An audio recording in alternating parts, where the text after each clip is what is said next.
Sa ngalan ng Ama, ng Anak at ng Espiritu Santo, Amen. sumainyo ang Panginoon. At sumaiyo rin. Mga kapatid, inuumpisa natin ang bagong linggo at tayo'y lumalapit muli sa Diyos, humihingi ng pagpapala at pagbabasbas niya. Dahil alam natin na hindi tayo magtatagumpay, hindi tayo mamumunga kung wala ang gabay, ang patnubay, at ang grasya ng Diyos. Minsan at madalas, nawawalan tayo ng lakas. Tayo nang hihina. Mga kapatid, sa mga pagkakataong ito, huwag nating kalimutan na palaging lumapit sa Diyos. Magtiwala tayo na nakikita niya ang ating mga paghihirap at pupunuin ang ating mga pangangailangan. At para tayo ay makitang karapat-dapat makatanggap sa mga banal na misteryo, minsan pa tayo ay magpakumbaba, hilingin natin ang kanyang pagpapatawad, ang kanyang awa. Inaamin ko Sa makapangyarihang Diyos at sa inyo mga kapatid, na lubha akong nagkasala sa isip, sa salita, sa gawa at sa aking pagkukulang. Kaya isinasamo ko sa mahal na Birheng Maria, sa lahat ng mga anghel at mga banal, at sa inyo mga kapatid, na ako'y ipanalangin sa poong ating Diyos. kaawaan tayo na makapangyarihang Diyos, patawarin tayo sa ating mga kasalanan, at patnubayan tayo sa buhay na walang hanggan. Amen. Panginoon, kaawaan mo kami. Panginoon, kaawaan mo kami. Kristo, kaawaan mo kami. Kristo, kaawaan mo kami. Panginoon, kaawaan mo kami. Panginoon, kaawaan mo kami. Manalangin tayo. Ama naming makapangyarihan, pakundangan sa pagpapakumbaba ng anak mong masunurin. Binangon mo sa pagkadapa ang sangkatauhang masuwayin. Pagkaloob mo sa amin ng banal na kagalakan upang kami sinagit mo sa pagkaalipin ay magkamit ng iyong ligayang walang katapusan. Sa pamagitan ni Jesucristo, kasama ng Espiritu Santo, magpa sa walang hanggan. Amen.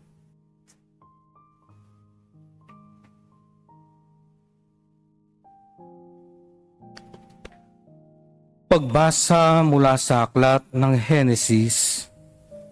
Noong mga araw na iyon, umalis si Jacob sa Beer-seba at nagpunta sa Haran. Inabot siya ng paglubog ng araw sa isang lugar at minabuti niyang doon na magpalipas ng gabi. Isang bato ang inunan niya sa kaniyang pagtulog. Nang gabing yaon, siya'y nanaginip. May nakita siyang hagdan na abot sa langit at nagmamanhik manaog doon ang mga anghel. Walang ano-ano'y nakita niya ang Panginoon sa tabi niya. Uwi ka sa kaniya. Ako ang Panginoon, ang Diyos ni Abraham at ni Isaac.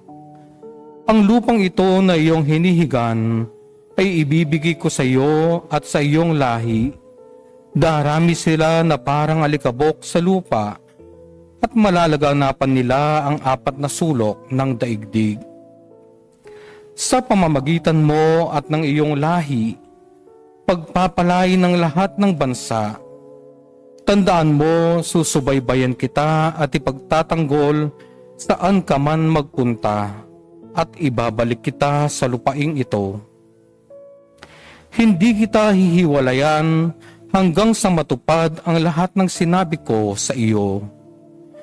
Nagising si Jacob at ang sabi, hindi ko alam na narito pala ang Panginoon.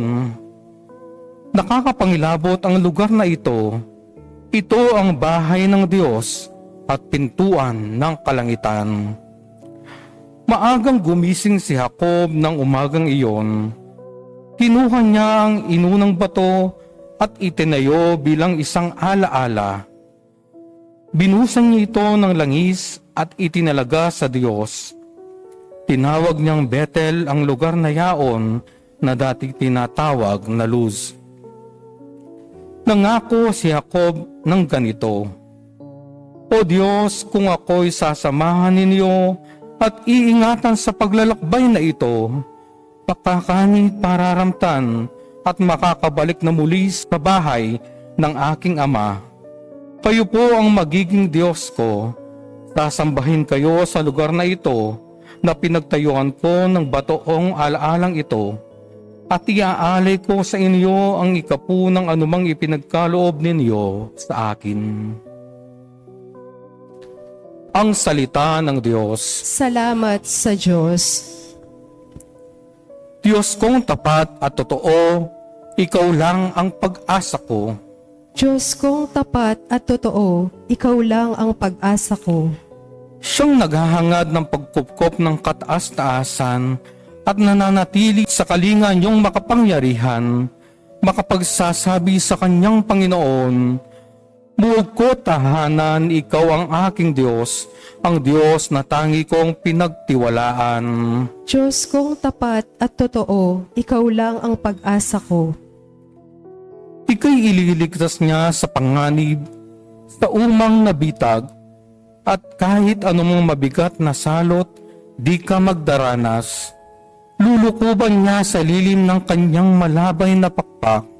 Sa kalinga niya ay natitiyak mo na ikaw ay ligtas. Iingatan niya't ipagsasanggalang pagkat siya'y tapat. Diyos kong tapat at totoo, ikaw lang ang pag-asa ko. Ang sabi ng Diyos, aking ililigtas ang tapat sa akin at iingatan ko ang sinumang taong ako'y kikilanlin. Pag sila'y tumawag, laging handa ako na sila'y pakinggan, aking sasamahan, at kung may hilahil ay sasaklolohan. Diyos kong tapat at totoo, ikaw lang ang pag-asa ko.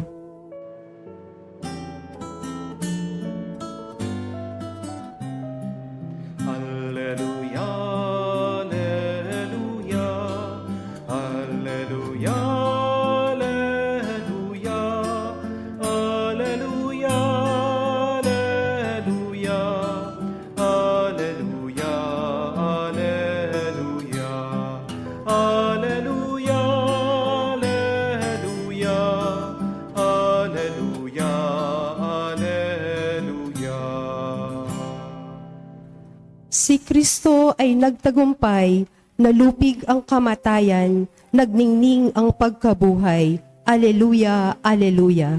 Sumainyo ang Panginoon. At sumaiyo rin. Ang mabuting balita ng Panginoon ayon kay San Mateo. Papuri sa iyo, Panginoon. Nung panong yun, samantalang nagsasalita si Jesus, may dumating na isang pinuno ng mga Hudyo. Lumuhod ito sa harapan niya at ang sabi, Kamamatay lang po ng aking anak na babae. Ngunit sumama lamang kayo sa akin at ipatong ang inyong kamay sa kanya at mabubuhay siya. Tumindig si Jesus at sumama sa kanya, gayon din ang kanya maalagad. Sumunod din ang isang babaeng may 12 taon na dinudugo. Lumapit ito sa likuran ni Jesus at hinipo ang laylayan ng kanyang damit. Sapagkat sinabi niya sa sarili, Mahipo ko lamang ang kanyang damit ay gagaling na ako. Bumaling si Jesus at pagkakita sa kanya'y sinabi, Anak, lakasan mo ang iyong loob. Pinagaling ka ng iyong pananalig. Noon din gumaling ang babae. Nang dumating si Jesus sa bahay ng pinuno, nakita niya ang mga manunugtog ng plauta at ang maraming taong nagkakaingay. Sinabi niya, magsilabas kayo. Hindi patay ang bata, natutulog lang. At siya'y pinagtawanan nila. Ngunit nang mapalabas na ang mga tao, pumasok siya, hinawakan sa kamay ang bata, at ito'y nagbangon. At ang balita tungkol sa pangyayari ay kumalat sa buong lupaing iyon. Mga kapatid, ang mabuting balita ng ating Panginoon. Pinupuri ka namin, Panginoong Heso Kristo. Magandang araw po muli sa inyong lahat. Magandang araw po, Father. Every gising is a blessing. Pero alam din po natin ang karanasan na minsan sa ating kagigising, hindi natin feel na tayo ay may blessing. Marami po sa atin, umpisa pa lang ng linggo, gusto nang sumuko. Di po ba? Umpisa pa lang ng ating trabaho, gusto na nating umayaw. Marami sa atin ang nawawalan ng ganang magpatuloy. Pero bago ka man sumuko, kapatid, ito sana ang tandaan mo na si Abraham, 100 taon na nung napagkalooban siya ng anak si Isaac. Pagkatapos din ng 13 years, doon palang nakalaya si Jose doon sa Ehipto dahil siya'y pinagbintangan sa isang krimen na hindi naman niya ginawa. Ang mga Israelita nawala sa disyerto for 40 years bago sila nakapasok sa kanilang promised land. Narinig natin sa Ebanghelyo, mabuting balita, itong babaeng dinudugo, may sakit siya for 12 years. Pero pagkatapos ng matagal na panahon, doon pa lang siya gumaling nung hinawakan niya yung laylayan ng ating Panginoong Heso Kristo. At itong anak ng opisyales, kahit napatay na siya, nanalig pa rin siya sa ating Panginoon. Hinawakan lang ang kamay ng bata, nabuhay muli ang patay. Kaya huwag kang agad susuko. Dahil merong mga ibang tao, maraming karakter sa Biblia, kahit na pagkatagal-tagal ng panahon, hindi sila sumuko. Lumaban sila. Nagpatuloy sila. Kaya nga kapatid, lumaban ka pa rin. At anong magiging sandata mo sa iyong paglaban, sa mga pagsubok ng buhay? Anong magiging iyong lakas kapag nawawalan ka na ng gana, pag ayaw mo na? 3 bagay lang. If you're thinking of giving up, not continuing, if you want to surrender, first pray for these 3 things in your life. Pray for more faith, pray for more hope, pray for more love in your life. First, pray for more faith. Because when you have faith, you can see what the normal eyes cannot see. When you have faith, you can see more. You can see beyond. You can see the big things that God will do to your life. Kapag wala kang pananampalataya, kapatid, talagang mawawalan ka ng gana kasi kala mo walang magandang bukas na naghihintay para sa iyo. And remember this, faith is moving on a maybe. Ganda po no? Faith moves you. Even if you are so unsure now, you continue. Kahit na hindi ka sigurado, kahit na ikaw ay nalilito, kahit na ikaw ay nawawala na, patuloy ka pa rin.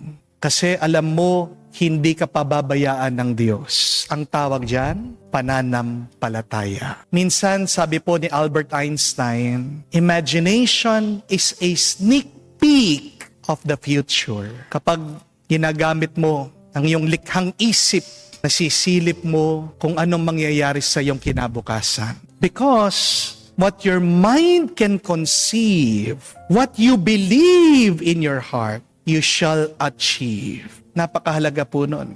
Hindi mo makukuha yung hindi mo naiisip at yung hindi mo pinaniniwalaan. Ano man ang maisip mo, ano man ang pinaniniwalaan ng puso mo, makakamtan mo. Kahit na napaka-imposible niyan kasi meron tayong isang Diyos na mga imposible. Kapag hindi ka natatakot o kinakabahan dyan sa iyong pangarap, ibig sabihin, hindi pa ganon kalaki ang iyong panaginip at pangarap. Di po ba? When you are afraid, when you feel fear, when you're anxious because of your dreams, because of your plans, it means that you have a big dream, big plan, and that's okay. Pero wag mo nga hayaan na manatili yung kaba sa puso mo. Bigay mo yung takot mo sa Diyos. Kung hindi mo kaya, kaya ng Diyos. You just need to perceive it to achieve it. Kaya balikan niyo yung ebanghelyo, ang ganda.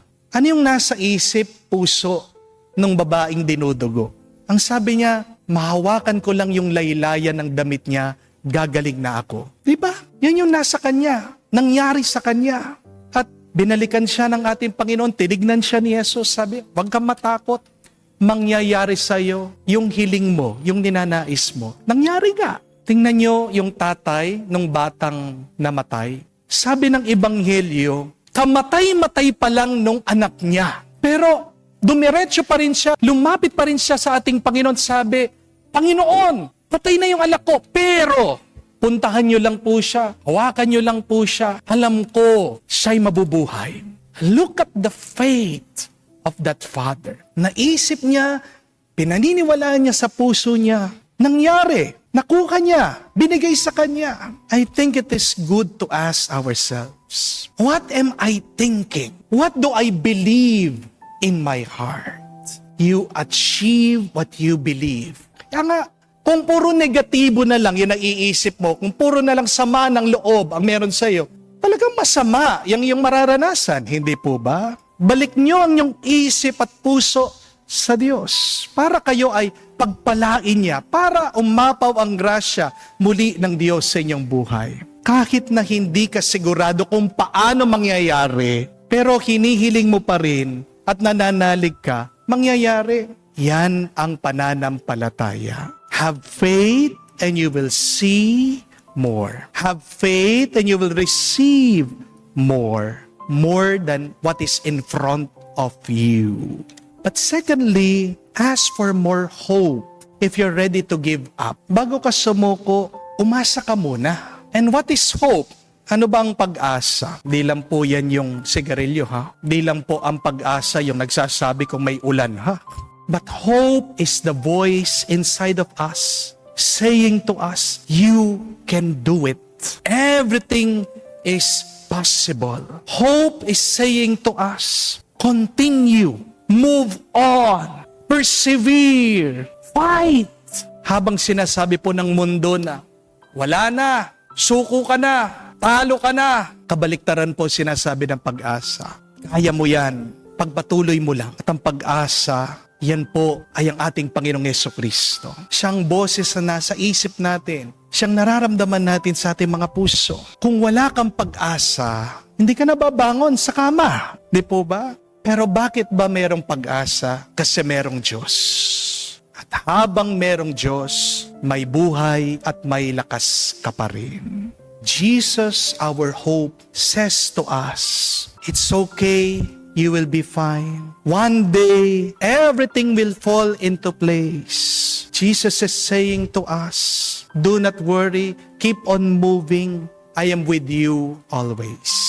Ask for more hope, which means listen more to the voice of Jesus. And third and last, do not give up until you prayed for more love in your life. Kaya sumusuko ka lang kasi nawawalan ka na ng pagmamahal eh. Di po ba? Kaya ayaw mo na kasi wala ka nang nararamdaman ng pag-ibig sa iyong buhay. Pero kung may pagmamahal ka, kakayanin mo gaano pa kabigat, gaano pa kahirap, kahit na gaano pa kasakit. Di po ba? And what is love? It is our superpower. Love is the greatest force in the world that pushes you to do even the impossible. May nakita po akong isang video ng isang ina. Naipit yung kanyang anak sa kotse. Yung nanay patpatin. Payat lang. Pero nung nakita niya, umiiyak yung anak niya. Nabuhat po niya yung kotse para makagapang, para maligtas yung kanyang anak. Paano niya nagawa yun? Dahil sa pagmamahal niya sa kanyang anak. Di po ba? Kapag may pagmamahal ka, may lakas ka. Ang nagmamahal, nakakagawa ng mga mabubuti at magagandang bagay. When you are in love, you can create beautiful things. You become the best version of yourself when you're so in love. Amen? Di niyo po napansin yung mga taong walang love life, napakabuisit, bugnutin, pumapangit. Pero kapag in love ka, gumaganda ka, oo, kahit na napapagod ka, pahinga ka lang ng konti, tuloy pa rin. Di po ba? Kaya sumusuko ka kasi wala ka ng pagmamahal dyan sa iyong ginagawa. Amen? One of the deepest reason for being is our love. Dahil ang pera nauubos, ang damit nasisira, ang ganda nawawala, ang kayamanan nananakaw, ang kasikatan nakakalimutan. Pero ang pagmamahal, ni kailanman hindi yan makakalimutan, mananatili yan. Ang pagmamahal, siya ang buhay, magpasawalang hanggan. Dahil meron tayong Diyos at ang Diyos natin ay pagmamahal. Amen? May bumisita po dito sa parokya, isa po siyang OFW. Agagaling lang po niya sa Hong Kong. Bago umuwi sa Negros, ako muna ang pinuntahan. Sabi po niya, gusto ko lang po magpasalamat, Father, kasi kahit na 50 years old na po ako, alam ko, imposible na wala nang tatanggap sa akin bilang domestic helper, pero meron pa rin tumanggap sa akin. Papasalamat po ako dahil araw-araw nakikinig ako, nagsisimba ako, kahit lang po sa online.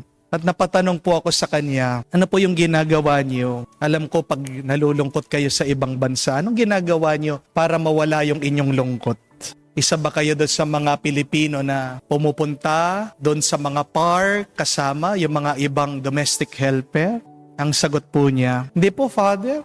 Nandun lang po ako doon sa flat, sa apartment namin. Actually, yung aking pong tinutulugan ay yung mismong kusina ng pong bahay ng aking boss. Pagkagising ko po, tatayo ko, magluluto na ako. Pero ang nagiging lakas ko po ay yung pakikinig ng misa, nagdadasal po ako, at inaalala ko po araw-araw yung mga anak ko na konting-konti na lang po matatapos po sila. Tingnan nyo nga naman po, no? Yung tatlong bagay ay nandun sa ating kapatid na OFW, nagpapalakas sa kanya. Kahit na maraming lungkot, maraming pangungulila, nagtatrabaho sa ibang bansa. Siya'y umaasa, siya'y nananampalataya, at ginagawa niya yung kanyang trabaho ng buong pagmamahal. Ikaw, kumusta ka na? Kumusta na ang iyong pananampalataya sa Diyos? Matibay pa rin ba? Kumusta na ang iyong pag-asa? Nakikinig ka ba sa boses ng Diyos? Sinasabi sa iyo, patuloy ka lang. Kumusta na ang iyong pagmamahal? Meron pa ba? Kung wala, muli tayong magdasal, magpatulong sa Diyos.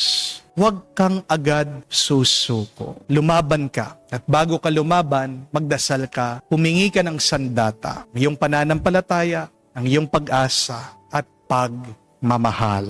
Amen. Mga kapatid, hindi ninanais ng Diyos ang ating kamatayan. Nilikha niya tayo para sa buhay, ngunit mas pinili natin ang kamatayan sa bawat pagkakasala natin.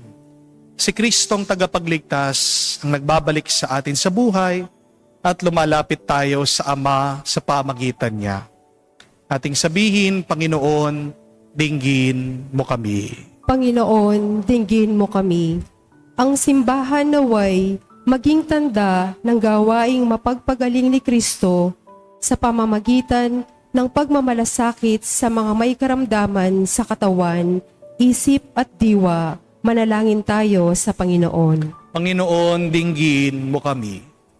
Ang mga doktor at mga nurse at yaong mga nag-aalaga ng mga may sakit naway magpakita ng habag at kahinahunan ni Kristo sa pag-aaruga sa mga maliliit nating mga kapatid. Manalangin tayo sa Panginoon. Panginoon, dinggin mo kami. Ang mga taong nagdurusa sa kahirapan, naway lumapit kay Jesus na naging hamak para sa atin. Manalangin tayo sa Panginoon. Panginoon, dinggin mo kami. Sa katahimikan po ng ating puso, banggitin natin muli sa Diyos ang ating mga personal na pangangailangan. Diyos Ama, patuloy mo kaming hilumin sa lahat ng masama. Hayaan mo ang iyong kabutihan ang magliwanag sa amin sa pamagitan ng kapangyarihan ni Jesucristo, aming Panginoon. Amen.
Nalangin kayo mga kapatid para ng ating mga paghahain ay kalugdan ng Diyos amang makapangyarihan.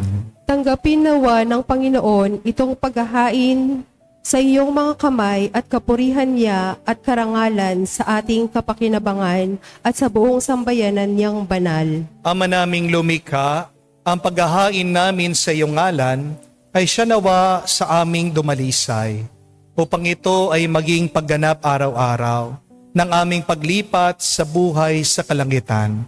Sa pamagitan ni Jesucristo kasama ng Espiritu Santo, magpa sa walang hanggan. Amen. Sumainyo ang Panginoon. At sumainyo rin. Itaas sa Diyos sa inyong mga puso at diwa. Itinaas na namin sa Panginoon. Pasalamatan natin ang Panginoong ating Diyos. Marapat na siya ay pasalamatan. Ama naming makapangyarihan, tunay nga marapat ikaw ang aming pasalamatan.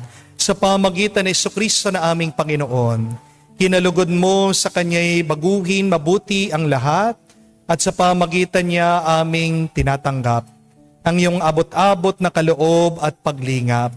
Kahit na siya ay hindi naiiba sa iyo, minabuti niyang maging di na rin naiiba sa mga tao. Hamak siya'y tulad namin sa kamatayang totoo.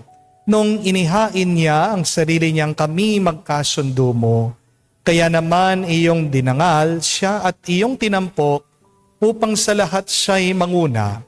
Ngayon nga'y lahat ng kanya'y nakikisa at talagang magkakamit ng iyong buhay at ligaya. Kaya kaisa na mga anghel nagsisiawit ng papuri sa iyo nang walang humpay sa kalangitan. Kami nagbubunyi sa iyong kadakilaan.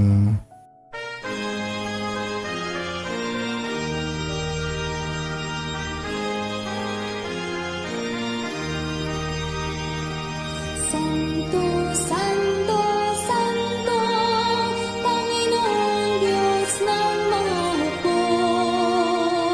Napupuno ang langit at lupa ng kadakilaan mo.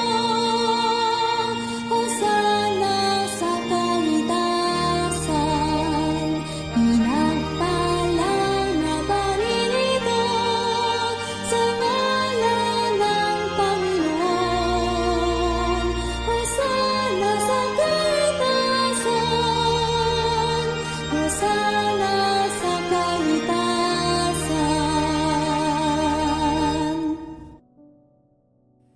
Ama naming banal, ikaw ang bukalan tanang kabanalan, kaya't sa pamagitan ng iyong Espiritu, gawin mong banal ang mga kaloob na ito, upang para sa amin, maging katawan at dugo ng aming Panginoong Heso Kristo.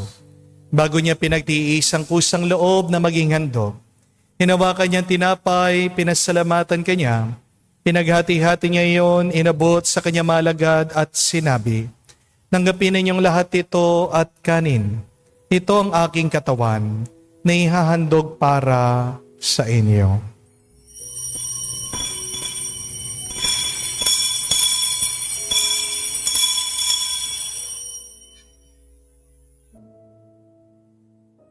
Gayon din naman na matapos ang hapunan, hinawakan niya ang kalis. Muli kanyang pinasalamatan. Inabot niya ang kalis sa kanyang mga alagad at sinabi, "Tanggapin ninyong lahat ito at inumin. Ito ang kalis ng aking dugo, ng bago at walang hanggang tipan.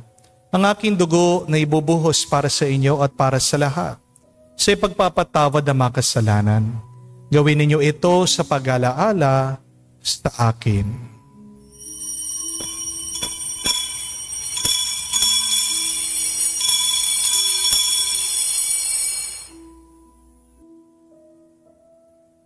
Ang misteryo ng pananampalataya.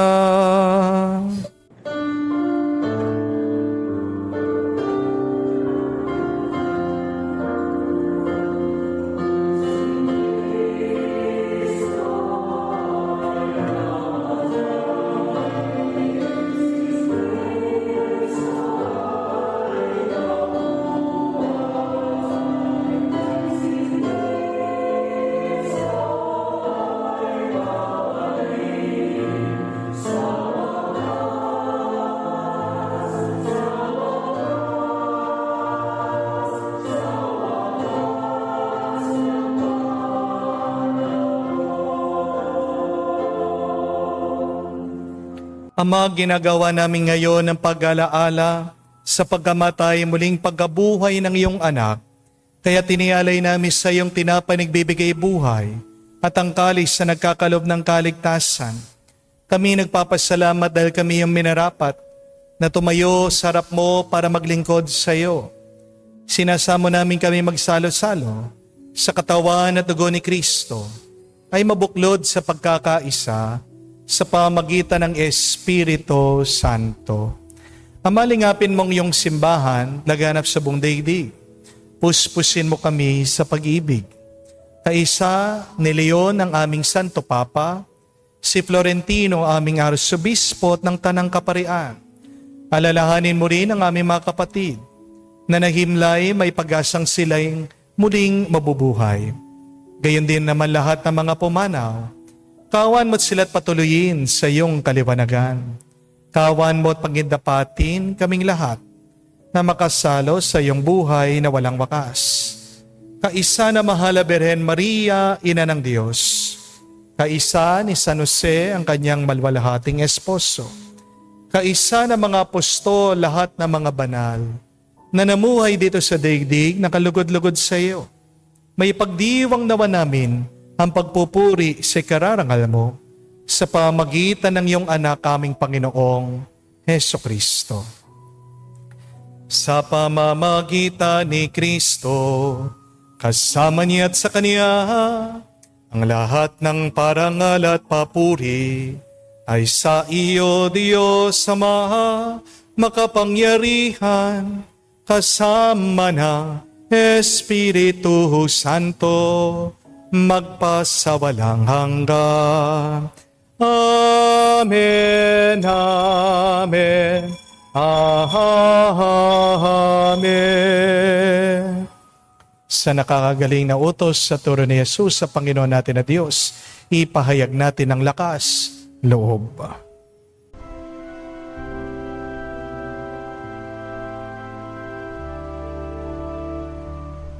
Ama namin, sumasalangit ka, sambahin ang ngalan mo, mapasa amin ang kaharian mo, sundin ang loob mo dito sa lupa para nang sa langit. Bigyan mo kami ngayon ng aming kakanin sa araw-araw.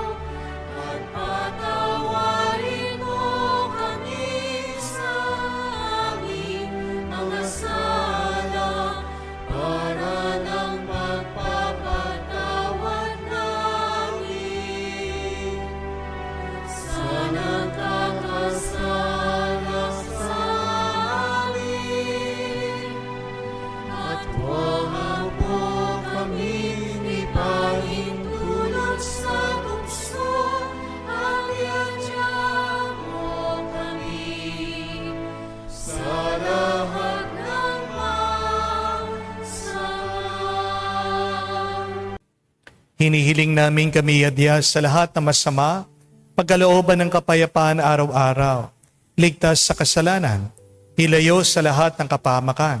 Samantalang aming pinanabikan ang dakilang araw ng pagpapahayag ng tagapagligtas naming si Heso Kristo. Sapagkat iyo ang kaharian at ang kapangyarihan at ang kapurihan magpakailanman. Amen. Panginoong Heso Kristo, sinabi mo si mga apostol, kapayapaan ang iniiwan ko sa inyo. Ang aking kapayapaan binibigay ko sa inyo. Tungayan mo ang aming pananampalataya at huwag ang aming pagkakasala. Pagkalooban mo kami ng kapayapaan at pagkakaisa ayon sa iyong kalooban. Kasama ng Espiritu Santo magpa sa walang hanggan. Amen. Kapayapaan ng Panginoon ay laging sumainyo. At sumaiyo rin. Magbigayan po tayo ng kapayapaan sa bawat isa. Peace with you po. Kapayapaan po sa inyong lahat.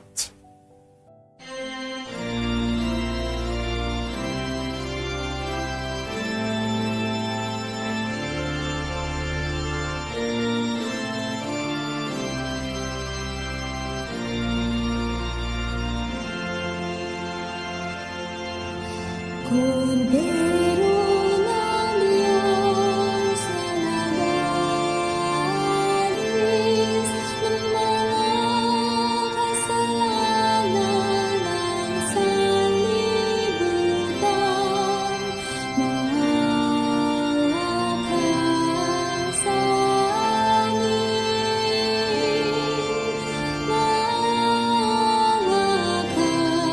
kasalanan ng sanlibutan, mga Kordero ng Diyos na nagalis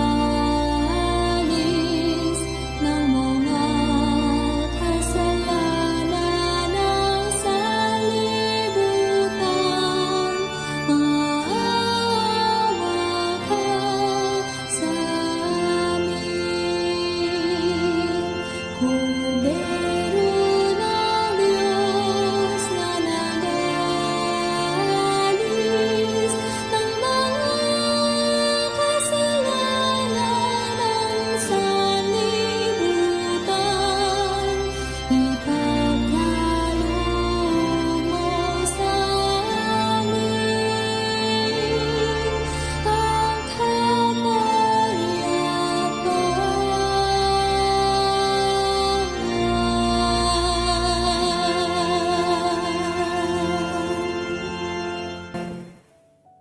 Mga kapatid, naririto ang ating Panginoong Jesucristo, ang Kordero ng Diyos.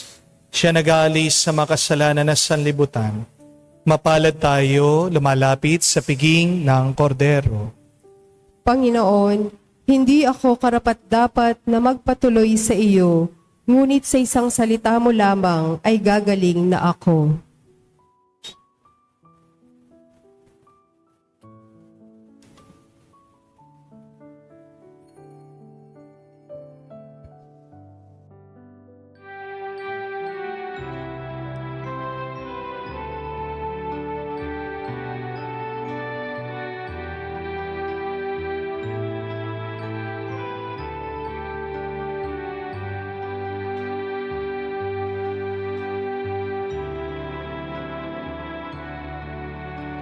Alam kong pagkatao ko, wala akong matatago. Alam mong aking isipan, alam mo ang lahat ng ginagawa ko, O Diyos. Gabayan mo ko, Diyos, sa buhay na ito. Ilapit mo ako sa pagmamahal mo. Dalhin mo ko, Panginoon, sa kalangitan. Buhay kasama mo.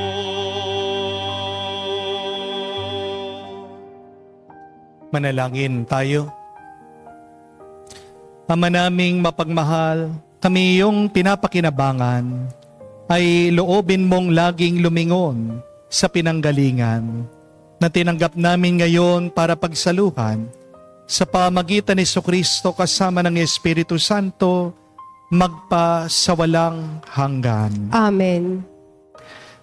Habang inumpisan natin ang bagong linggo, mga kapatid, alam natin na marami pa rin tayong mga pagsubok na haharapin. Pero meron tayong sandata, meron tayong panibagong lakas, tulong, para malampasan natin ang ating mga pagsubok at problema. Kaya nga, para sa araw na ito, hingin niyo po ang tatlong grasyang ito. Pray for these three graces, that you may believe more, that you may hope more, and that you may love more. Harinawa, ang mga grasyang ito ay magpalakas muli sa inyo, magbigay ng panibagong gana, at yan ang magbigay ng bagong pagpapala sa inyong buhay. Sumainyo ang Panginoon. At sumaiyo rin. At kayo basbasan ng Diyos, makapangyarihan sa lahat, sa ngalan ng Ama, ng Anak, ng Espiritu Santo. Amen. Ang ating misa ay natapos na. Humayo kayo sa kapayapaan ni Kristo. Salamat sa Diyos.